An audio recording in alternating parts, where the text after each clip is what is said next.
100% des actionnaires de votre compagnie là, vont mourir un jour. 50% des couples vont se séparer. Puis quoi, le tiers là, de vos proches collaborateurs vont avoir un épisode de santé physique ou de santé mentale difficile qui va les empêcher de faire leur tâche dans l'entreprise. C'est quoi les outils dont vous disposez pour faire face à ça?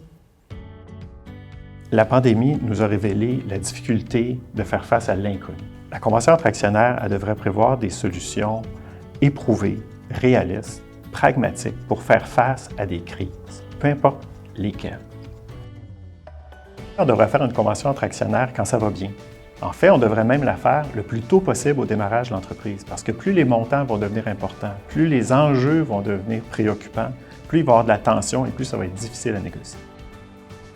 J'ai connu une petite PME. Il y avait un actionnaire à production et un actionnaire aux ventes.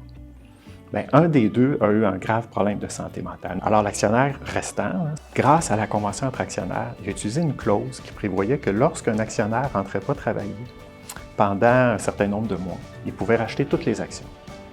De sorte qu'il est devenu actionnaire unique, administrateur unique. Il a sauvé l'entreprise, il a sauvé les emplois, évidemment, il a sauvé son capital. De son côté, l'actionnaire malade, lui, il a reçu un chèque par la poste. Donc, il n'y a pas eu de juge, il n'y a pas eu de procès, il n'y a pas eu d'avocat. On a simplement fait fonctionner la mécanique de la convention entre actionnaires.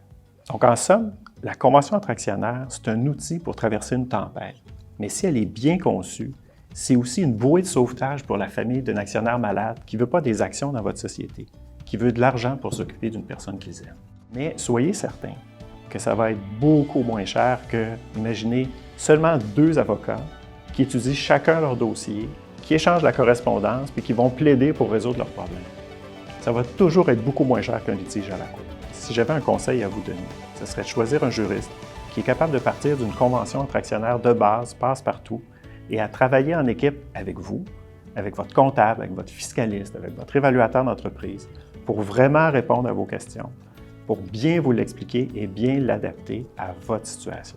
Et puis en plus, ici, si vous avez besoin de régler certains problèmes très spécifiques, soit des inquiétudes que vous avez ou votre type d'entreprise ou votre situation très particulière, on est capable de tailler sur mesure des clauses juste pour vous.